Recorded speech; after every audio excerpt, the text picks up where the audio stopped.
Important ہے اس میں پورا کردار۔ اسی طرح جو دسمبر 2019 میں اسی قانون کے تحت، ظاہر ہے جس قانون کے تحت مقدمہ تھا، یہ ڈیل طے پا گئی۔ اب وہ سب سے پہلے سمجھیے کہ قانون کیا ہے۔ 2002 کا یہ قانون یہ کہتا ہے کہ منی لانڈرنگ یا کسی بھی غلط طریقے سے جو ال گاٹن منی ہے، جب وہ برطانیہ پہنچے تو ٹرانسپیرنسی کے لیے ضروری ہے کہ وہ اس ملک کو واپس لوٹائی جائے جس ملک سے وہ آئی ہے۔ لیکن ایسا ممکن ہے کہ کوئی دوسرا ملک جہاں سے وہ آئی ہے وہاں تحقیق مشکل ہو جائے کہ کیسے وہاں سے آئی ہے، یا لمبا ہو جائے ثابت کرنا جرم، تو اس لیے اس کو سول سیٹلمنٹ کے درجے سے حل کیا جا سکتا ہے۔ یعنی آپ جو رقم ہے، یعنی وہ جو جس پر الزام ہے، اگر وہ عدالت میں اسے چیلنج نہیں کرتا اپنے اکاؤنٹ کی منجمد کرنے کو یا اپنے اکاؤنٹ بلاک کرنے کو، تو یہ ممکن، یعنی اگر وہ عدالت میں جا کے کنٹیسٹ کرتا ہے پھر تو آ جائے وہ، اور پھر تو مقدمہ چل پڑے گا۔ لیکن اگر وہ کنٹیسٹ نہیں کرتا ہے، کیونکہ اگر وہ عدالت میں گیا اور ثابت نہ کر سکا تو پھر وہ مجرم قرار پا جائے گا۔ سو اس میں یہ رکھا گیا ہے، سول اس کو یوں رکھا گیا ہے کہ آپ اگر وہ جو ایک ڈیل کر لیتا ہے آؤٹ آف دا کورٹ، اور اس میں یہ ہو سکتا ہے کہ وہ یہ طے کر لے کہ ٹھیک ہے جی، یہ پیسے جو میں لایا ہوں میں بتا نہیں سکتا کہ یہ پیسے صاف ہیں، اس لیے آپ یہ پیسے رکھ لیں، یا جو جرمانہ ہے وہ عائد کر کے وہ رکھ لیں، لیکن مجرم قرار نہیں دیا جائے گا۔ یہ لا ہے، یعنی پیسے لے لیں لیکن مجرم قرار نہ دیں۔ پرابلم اس کی وجہ یہ ہے، جو آرگیومنٹ تھا، حالانکہ اس قانون پر بھی تنقید ہوتی ہے، لیکن آرگیومنٹ یہ تھا کہ بعض اوقات ایسے معاملات میں اگر یہ شائبہ ہو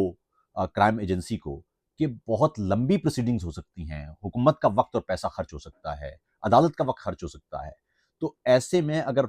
جس پر الزام ہے اگر وہ یہ کہہ دیتا ہے کہ جی پیسے آپ لے لیں، ہر جانا جو آپ نے ڈالنا ہے وہ ڈال دیں، لیکن آپ مجرم قرار نہ دیں مجھے، تو یہ قانون کے تحت آپ کو یہ انہوں نے رکھا ہوا ہے۔ لیکن اس قانون میں ایک معاملہ ہے کہ اگر کسی ملک دوسرے ملک سے، اگر برطانیہ کے اپنے اندر ہو پھر تو آسان ہے معاملہ، لیکن اگر کسی دوسرے ملک سے یہ پیسے آئے ہوئے ہیں اور کوئی شخص یہ کہہ دیتا ہے کہ جی ٹھیک ہے یہ پیسے لے لیں، آپ مجھے مجرم قرار نہ دیں، لیکن میں یہ بتا نہیں سکتا کہ یہ صاف پیسے ہیں، تو پھر آپ کو چونکہ یہ پیسے واپس اس ملک میں بھیجنے ہیں، اس لیے اس ملک کو بھی آپ کو داخل کرنا پڑے گا اس ڈیل کے اندر۔ یعنی وہ ملک بھی جس ملک کے پیسے ہیں، اگر وہ کہے کہ جی نہیں ہم تو یہ مقدمہ لڑنا چاہتے ہیں، تو بھی پھر یہ ڈیل نہیں ہو سکتی۔ تو اس میں 3 فریق ہیں، NCA، حکومت پاکستان اور ملک ریاض۔ سو یہ 3 فریق ہیں اس کے۔ NCA نے پیسے اکٹھے کر لیے، یہ پیسے چونکہ پاکستان جانے تھے تو اس لیے ظاہر ہے آپ کو پاکستان کو اندر آنا ہی ہوگا اس معاہدے میں، اور ملک ریاض نے چونکہ کہہ دیا کہ پیسے میں ثابت نہیں کر سکتا کہ یہ صاف پیسے ہیں، یہ ال گاٹن منی ہی سمجھیں، آپ یہ لے لیں۔ تو ہوا یہ کہ 190 ملین پاؤنڈ جو NCA نے روکے، NCA نے بلاک کر لیے، اس کے لیے اب وہ پاکستان چونکہ واپس جانا تھے تو پاکستانی حکومت کو بھی لینا تھا کہ بھئی آپ کو یہ قبول ہے یہ ڈیل یا ڈیل قبول نہیں ہے۔ اگر ڈیل قبول نہیں ہے اور آپ مقدمہ کرنا چاہتے ہیں تو ظاہر مقدمہ ہوگا۔ پاکستان نے کہا جی یہ تو ہمیں ڈیل قبول ہے۔ اس وقت تو ٹی وی پر آ کے عمران خان حکومت اور ان کے مشیروں نے بتایا کہ جی یہ تو بہت، دیکھیں نا ہم نے 190 ملین، حالانکہ انہوں نے یہ نہیں روکے، انہوں نے بھی نہیں پکڑے یہ پیسے، NCA نے پکڑے یہ پیسے، لیکن انہوں نے ظاہر کیش کروایا اس کو سیاسی طور پر کہ جی ہم نے دیکھے نا 190 ملین پاؤنڈ پاکستان میں واپس آ رہے ہیں۔ اچھا ٹھیک ہے، اس معاہدے میں پاکستان آ گیا۔ اچھا اس معاہدے میں کیا یہ گیا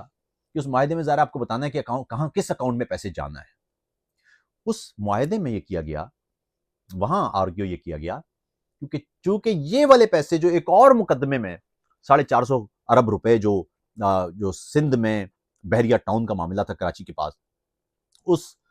کے جو جرمانہ عائد کیا گیا تھا سپریم کورٹ نے، اور ایک اکاؤنٹ بنایا تھا کہ اس میں وہ جرمانے کے پیسے ڈالنے، اور ملک ریاض نے یہ وہاں پر بھی یہ طے کیا تھا کہ جی میں یہ پیسے ڈالنے کو تیار ہوں، مجھے مقدمہ مجھ پہ نہ چلایا جائے، میں پیسے دینے کو تیار ہوں۔ تو یہ جرمانے کے پیسے جو وہاں ڈالنے تھے، حکومت پاکستان نے وہاں یہ آرگیومنٹ پیش کیا کہ یہ جو پیسے ہیں جو یہاں NCA نے پکڑے یہ وہاں سے آئے ہوئے ہیں، اس لیے پیسے وہاں ڈال دیے جائیں، کیونکہ سپریم کورٹ نے جو اکاؤنٹ بنایا ہے اس میں یہ پیسے جائیں گے، تو وہ وہاں چونکہ لکھا ہوا ہے کہ پیسے کس طرح سے استعمال ہونا ہے وہ اب چلے جائیں۔ حالانکہ NCA کے اصول کے مطابق یہ پیسے اسٹیٹ آف پاکستان کو جانا تھے، لیکن اسٹیٹ آف پاکستان نے کہا جی کہ اس اسٹیٹ آف پاکستان کے اکاؤنٹ میں نہیں، یہ اس اکاؤنٹ میں ڈال دیں سپریم کورٹ کے۔ تو ظاہر ہے NCA، اور اس پر ٹرانسپیرنسی انٹرنیشنل کی رپورٹ میں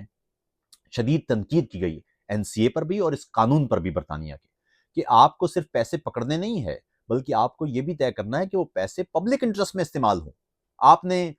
یہ کافی نہیں ہے کہ آپ نے پیسے پکڑے ہیں اور آپ حکومت کے حوالے کسی بھی حکومت کے حوالے کر دیں گے اور اس پر چھوڑ دیں گے، بلکہ آپ کو یہ میک شیور کرنا چاہیے کہ وہ پیسے پھر پبلک انٹرسٹ میں استعمال ہوئے. اس معاملے میں تو معاملہ دوسرا ہو گیا. پاکستانی حکومت نے وہ پیسے ملک ریاض کے اس اکاؤنٹ میں ڈالے جس اکاؤنٹ میں اس ملک ریاض کو 450 ارب روپے جو بحریہ کراچی والا بحریہ تھا اس کے حوالے سے جو جرمانہ عائد تھا وہ پیسے اس میں سیٹل کر دیے گئے. ٹرانسپیرنسی انٹرنیشنل نے اپنی رپورٹ میں، جو کرپشن کے خلاف دنیا کی سب سے بڑی تنظیم ہے، اس نے لکھا ہے کہ یہ تو بڑی زیادتی کی بات ہے کہ وہ پیسے جو پبلک انٹرسٹ میں استعمال ہونے تھے وہ ان پیسوں کو استعمال کر کے ملک ریاض کا بوجھ کم کیا گیا ہے. وہ جرمانہ جو ملک ریاض نے خود طے کیا تھا وہ دیں گے، اس جرمانے کو ملک ریاض کو دینا تھا. حکومت پاکستان نے وہ پیسے لے کے ملک ریاض کے اکاؤنٹ میں ڈلوا دیے. اور این سی اے پر یہ تنقید کی جا رہی ہے کہ اسے وہ پیسے ملک ریاض کے اکاؤنٹ میں نہیں قبول کرنا چاہیے تھے. لیکن این سی اے کا آرگیومنٹ یہ ہے کہ یہ ہمارا معاملہ نہیں ہے. ایسا کوئی بھی پیسے جو پکڑے جاتے ہیں ہم اس ملک کی حکومت سے رابطہ کرتے ہیں اور وہ ملک کی حکومت میں کہتی ہے کہ جی وہ پیسے یہاں ڈال دیں، تو ہمارا کام یہ ختم ہو جاتا ہے. پھر وہ اس ملک اور اس ملک کی حکومت کا کام ہے کہ وہ پیسے کہاں رکھنے ہیں. اس پر بہرحال دنیا بھر میں این سی اے پر آپ کو میں ریفر بھی کر سکتا ہوں. آپ اگر گوگل پہ بھی کریں گے تو آپ کو مل جائے گی وہ ٹرانسپیرنسی کی ایک تفصیلی رپورٹ جس میں لکھا ہوا ہے کہ یہ بڑی زیادتی. تو معاملہ یہ ہوا کہ پاکستان نے وہاں اس معاہدے کا حصہ بن کے بتایا کہ جی آپ کو ہم اس اکاؤنٹ میں پیسے ڈالنے کا کہہ رہے ہیں. این سی اے نے وہ پیسے اٹھا کے ملک ریاض کے اکاؤنٹ میں، جو سپریم کورٹ کا اکاؤنٹ تھا، وہ بنا دیا. یعنی اس طرح سے یہ جو پیسے این سی اے نے پکڑے ایک سیٹلمنٹ کے ذریعے، وہ پیسے جو ملک ریاض سے حاصل کیے گئے وہ پیسے دوبارہ سے ایک طرح سے ملک ریاض کے ہی اکاؤنٹ میں آ گئے. یعنی یوں سمجھیے کہ ملک ریاض سے جو پیسہ برطانیہ نے پکڑا وہ پاکستان نے دوبارہ ملک ریاض کے اکاؤنٹ میں ڈال دیا. یہ ہے پورا کیس بھائی. بدقسمتی یہ ہے کہ ہمارے ہاں الجھا دیا جاتا ہے قانونی دھندوں میں، یہ جی قانون کی فلاں شک میں تو یہ نہیں ہے تو فلاں شک میں، اور اوپر سے آپ کے پاس پاکستان کی جو عدالتیں ان کا حال آپ کے سامنے ہے. وہاں تو پچھلے 70 سال سے انصاف تو وہاں ہوتا نہیں ہے. وہاں تو جرنیل بیٹھتے ہیں، وہ طے کرتے ہیں جی فلاں کو سزا دینی ہے، فلاں کو نہیں سزا دینی.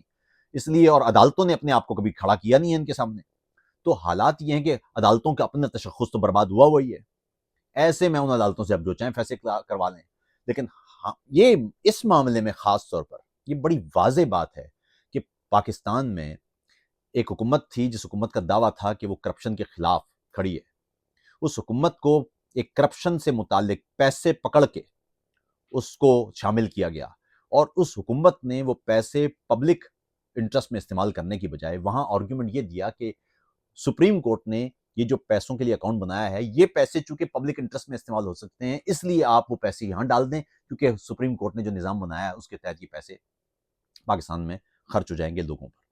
اب یہاں پر زیادتی یہ ہے، اگر آپ قانونی طور پہ دیکھیں تو ظاہر کوئی معاملہ نہیں ہے. حکومت پاکستان نے کہہ دی وہ پیسے وہاں سے پکڑے ہوئے ہیں، لیکن آپ اگر داخلی طور پر دیکھیں تو یہ زیادتی ہے، کیونکہ وہ ایک الگ معاملہ تھا کراچی کے بحریہ والا، اور یہ ایک الگ معاملہ تھا، اس پر الگ جرمانہ ہوا تھا. یہ پیسے پکڑ کے حکومت پاکستان کے پاس آنا تھے. اور وہاں پی سی اے جو این سی اے ہے اس نے اپنی پریس ریلیز میں واضح طور پر لکھا تھا کہ یہ پیسے ہم ریاست پاکستان کو لوٹا رہے ہیں.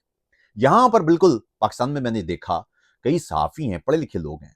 اور انہوں نے اس پورے معاملے کو بالکل ہی الجھا کے رکھ دیا ہے. وہ یہ کہہ رہے ہیں جی کہ نہیں ایسا تو نہیں ہے، وہ تو ایسا تو نہیں ہوا تھا. یہ بھائی یہ سامنے پیپرز پڑے ہوئے ہیں، یہ پورے کے پورے پیپرز میں آپ کو تفصیل سے، میں اگر آپ کہیں تو میں یہ یہاں اب یہ پوری کی پوری پروسیڈنگز بھی آپ کے سامنے رکھ سکتا ہوں. ملک ریاض نے این سی اے کے ساتھ یہ طے کیا کہ یہ پیسے جی میں ثابت نہیں کر سکتا، یہ صاف ہیں، اس لیے یہ پیسے آپ رکھ لیں. این سی اے نے حکومت پاکستان سے کہا جی کہ اگر آپ یہ معاہدہ قبول کرتے ہیں، اس معاہدے کا آپ حصہ بنتے ہیں، آپ سیٹلمنٹ پہ آتے ہیں اور آپ یہ کہتے ہیں جی کہ ہم نے واقعی اس پر مقدمہ نہیں چلانا، یہ پیسے جو ال گاٹن منی یا منی لانڈرنگ سے پیسے آئے ہیں، ٹھیک ہے یہ پیسے آ رہے ہیں، ہم بھی مان لیتے ہیں کہ اس کو مجرم نہ قرار دیا جائے، لیکن یہ پیسے ہمیں آپ لوٹا دیں. حکومت پاکستان نے اس معاہدے کا حصہ بن کے یہ کرنے کی بجائے کہ وہ پیسے پاکستان لائے جاتے ہیں، وہ پیسے اٹھا کے سپریم کورٹ کے اکاؤنٹ میں آ گئے. اور یہ کہنا کہ جی وہ دیکھیں نا پیسے تو پاکستانی آئے ہیں، جی پاکستان آئے ہیں، لیکن دو الگ الگ جرمانوں کے لیے پیسے ہیں. ایک جرمانہ وہاں پر ہے جو برطانیہ نے کیا ہے اور پیسے حاصل کیے ہیں، دوسرا جرمانہ ایک اور معاملے کا جرمانہ ہے جو پاکستان میں ہوا ہے. ملک ریاض کو پیسے 450 یا 460 ارب روپے تھے، وہ تو الگ جمع کروانے ہی تھے، یہ پیسے اٹھا کے کیوں اس میں ڈال دیے؟ یہ ہے سوال. اور پھر ایسے میں وہ جو ڈیل ہے وہ لانا اور کابینہ سے یوں منظور کروانا کہ کابینہ کو دکھانا بھی نہیں، یہ بڑی زیادتی کی بات ہے۔ یعنی یہ تو ہو سکتا ہے نا ممکن کہ بھئی آپ نے حکومت کے ساتھ این سی اے نے طے کیا ہوا ہے کہ جی اب جو ڈیل کر رہے ہیں آپ اس کو اگری کرتے ہیں تو پھر ہم اس کو پبلک یہ نہیں ہوتی، کیونکہ پبلک کو یہ سارے یہ جو ہے وہ اس لاء کے مطابق جو جس نے یہ جرم کیا ہے یا جس سے پیسے پکڑے گئے ہیں، جرم نہیں کہہ سکتے اس لیے کہ اس میں تو درج ہے کہ اس کو ہم نے مجرم نہیں کہنا ہے، پیسے پکڑ لیے ہم نے، اس کو سول جو ہے وہ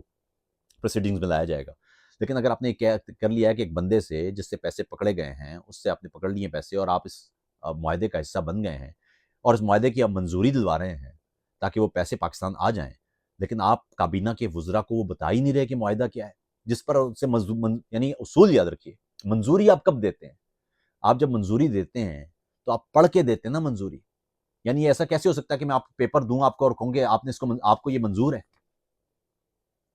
یعنی آپ خود سوچیے،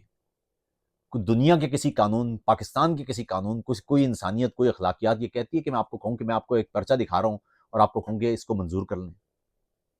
یعنی آپ خود سوچئے کہ ایسے منظوری ہوئی اس کی، یعنی یہ خود ایک کرپٹ پریکٹس ہے یا نہیں ہے، یہ آپ خود سوچ سکتے ہیں۔ پھر یہ پیسے وہاں سے لانا اور اٹھا کے ملک ریاض کے اکاؤنٹ میں ڈال دینا،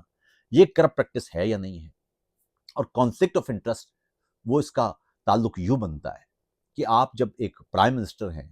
اور آپ اپنی ایک ٹرسٹ، یعنی ریاست کی کوئی یونیورسٹی نہیں بنا رہے، آپ اپنے ٹرسٹ کے تحت ایک یونیورسٹی بنا رہے ہیں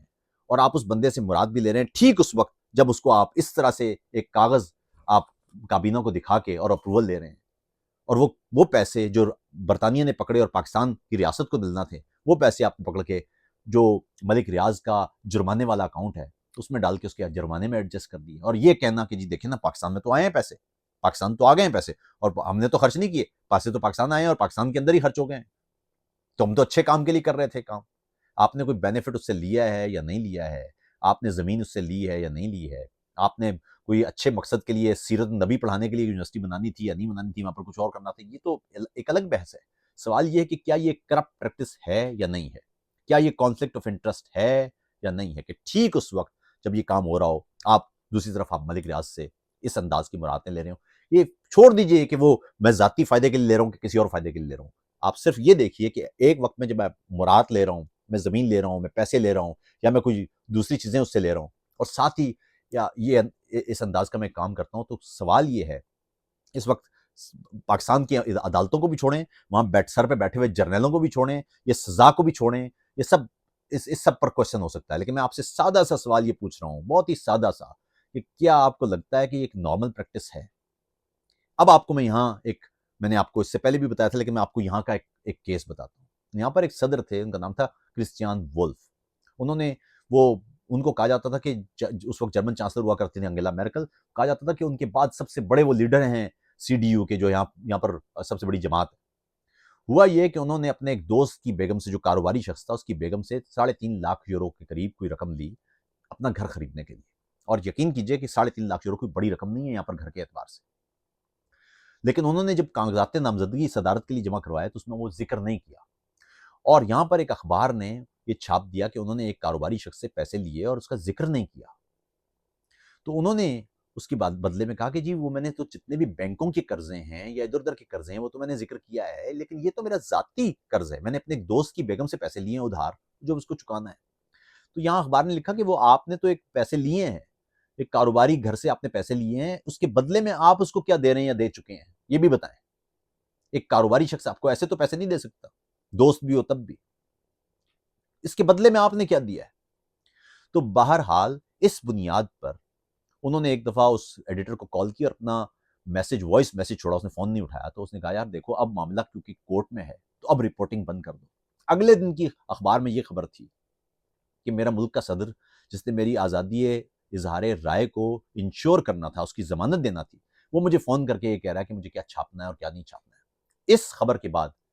وہ اس وقت عمان کے دورے پر تھے صدر، واپس آیا اور ان کو استعفیٰ دینا پڑ گیا۔ بعد میں انویسٹیگیشن ہوئی اور یہ بھی پتہ چل گیا کہ انہوں نے نہ کوئی کسی طرح کی کوئی مراد دی ہیں اس اپنے کاروباری دوست کو، اور یہ صریحاً دوستی کی بنیاد پر قرضہ تھا، لیکن کرسچیان وولف کا سیاسی کریئر ختم ہو گیا۔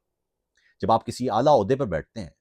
تو آپ کاروباری افراد سے کسی بھی انداز کی کوئی مراد نہیں لیتے، اگر آپ لیتے ہیں تو سوال یہ ضرور اٹھتا ہے کہ صاحب آپ نے اپنے عہدے کا ٹھیک استعمال کیا ہے یا یہ ناجائز استعمال ہے؟ کیا کوئی شخص جو پبلک آفس ہولڈر ہو وہ اپنی ٹرسٹی، جس کو وہ خود ٹرسٹی ہو یا اس کی اہلیت ٹرسٹی ہو، کوئی زمین لے رہا ہو، کوئی کاروبار کر رہا ہو یا کسی اور مد میں وہ پیسے لے رہا ہو خیرات کے طور پر، اور ساتھ میں ٹھیک اسی وقت اس کو وہ فوائد بھی پہنچا رہا ہو، تو یہ سوال ہے نا، یہ سوال پاکستان کے لوگوں کو کرنے کا حق حاصل ہونا چاہیے نا کہ کیسے ہوا ہے بھائی؟ آپ خود بتائیے کہ وہ پیسے کیا ملک ریاض کے اکاؤنٹ میں جانا چاہیے تھے؟ چھوڑیے ساری عدالتیں اور چھوڑیے ساری سزا، یہ ساری تو دو نمبریاں ہیں، یہاں ہمیں پتہ ہے۔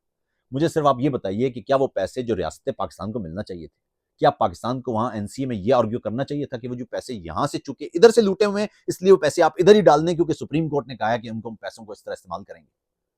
یہ آرگیومنٹ کیا درست آرگیومنٹ تھا؟ این سی اے کا یہ کہنا ہے کہ صاحب ہمارا تو اس سے کوئی لینا دینا نہیں ہے، ہم نے پیسے پکڑے ہیں، ہم اس ریاست کو واپس کر رہے ہیں، وہ ریاست ہمیں بتا دے، دو کام کر لے، اس معاہدے پر سائن کر دے اور یہ پیسے کہاں ڈالنے ہیں ہمیں بتا دے، ہم اس اکاؤنٹ میں پیسے ڈال دیں گے۔ وہ پیسے کیسے استعمال کرتے ہیں وہ ریاست کا کام ہے اور حکومت کا کام ہے، وہاں ہماری پہنچ نہیں ہے۔ یہ ان کا تو انہوں نے تو اپنے آپ کو بری ذمہ کر لیا، حالانکہ اس پر تنقید ہو رہی ہے کہ آپ کو صرف پیسے پکڑنے نہیں، اگر آپ واقعی ٹرانسپیرنٹ ہیں اور اس قانون میں بھی سکم یہ موجود ہے تو اس میں لکھیں کہ ہم یہ میک شور کریں گے کہ وہ پیسے پبلک کی ویلفیئر کے لیے استعمال ہوئے ہیں، نہ کہ ملک ریاض کے وہ جرمانوں میں ایڈجسٹ ہونے کے لیے استعمال ہوئے۔ تو یہ پوری بات ہے صاحبو۔ مجھے لگا کہ پاکستان میں کئی ایسے ہمارے جرنلسٹ دوست ہیں، بڑے معتبر جرنلسٹ دوست ہیں، وہ بھی ایک خاص طرح کے بیانیوں میں چھپ جاتے ہیں۔ یہ سادہ سی بات ہے کہ این سی اے نے پیسے پکڑے ہیں، ملک ریاض کے ساتھ ایک سیٹلمنٹ ڈیل ہوئی ہے، اس سیٹلمنٹ ڈیل کے تحت ظاہر ہے پاکستان کو اس میں شامل ہونا تھا، پاکستان نے دو کام کرنا تھے، ایک کام کہ اس معاہدے کو مانے اور یہ کہے کہ جی ٹھیک ہے ملک ریاض نے پیسے چھوڑ دیے ہیں اور ملک ریاض کو ہم کنوکٹڈ ڈکلیئر نہیں کریں گے اور یہ پیسے اس اکاؤنٹ میں ڈال دیں۔ پاکستان نے اس معاہدے پر سائن کیے، وہاں آرگیومنٹ یہ دیا گیا کہ جی یہ ملک ریاض کے پیسے سپریم کورٹ نے اس اکاؤنٹ میں ڈلوانے کے لیے کہا ہے، آپ اس اکاؤنٹ میں ڈال دیں۔ آپ خود بتائیے کہ کیا یہ کرپٹ پریکٹس نہیں ہے؟ اگر یہ کرپٹ پریکٹس نہیں ہے اور آپ کو لگتا ہے کہ یہ ٹھیک کام ہوا ہے تو بہت اچھی بات ہے۔ وہاں اب اگلی بات جو کوئی سزا، تو سزا کا آپ کو معاملہ پتہ ہی ہے، یہ ٹھیک یہی جرم اور اس سے زیادہ بدترین جرم جرنیلوں نے کیے ہیں، کوئی سزا نہیں ہے۔ اس وقت بھی عمران خان اگر فوج کے وہ ہونہار ہوتے اور فوج کا ہاتھ ان کے سر پر ہوتا اور وہ جس طرح وہ لہرایا کرتے تھے یہاں پر ہاتھ لگا کے کہ مجھے انہوں نے کہا ہے اور امپائر کی انگلی اٹھ جائے گی، اگر وہ چل رہا ہوتا معاملہ تو کوئی سزا نہیں ہوتی۔ ایسے کیا اس سے زیادہ بدترین جرائم میں بھی کوئی سزا نہیں ہوتی۔ تو سزا اور وہاں عدالتیں اور وہاں انصاف وہ ایک طرف بالکل چھوڑ دیں، وہ ہمیں پتہ ہے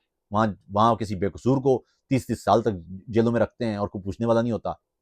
وہاں پر بلوچ ہیں وہ دہائی دے دے کے برباد ہو گئے، لاپتہ افراد کے وہ نوئے گاتے گاتے غرق ہو گئے، احتجاج کریں تو ڈنڈے، وہ پولیس کے پاس جائیں تو کوئی رپورٹ درج کرانے والا نہیں ہے، عدالت کے پاس جائیں تو جج غائب۔ پشتونوں کا حال آپ کے سامنے ہے، سندھیوں اور مہاجروں کا حال آپ کے سامنے ہے، سرائکیوں کا حال آپ کے سامنے ہے، کشمیریوں اور گلگت بلتستان کے لوگوں کا حال آپ کے سامنے ہے، وہ تو ہمیں پتہ ہے کہ عدالتیں وہاں پر کیسی ہیں۔ یہ سزا ٹھیک ہوئی ہے یا نہیں ہوئی ہے اس کو ایک طرف رکھتے ہیں، میں نے آپ کے سامنے پورے کا پورا مقدمہ رکھ دیا ہے، آپ جانیں اور آپ کا کام جانیں۔ اگر آپ کو کچھ سوال کرنا ہے ضرور کریں تاکہ میں اگلے کسی ویلاگ میں اس کا جواب دے دوں۔ اپنا خیال رکھیے گا۔ آداب۔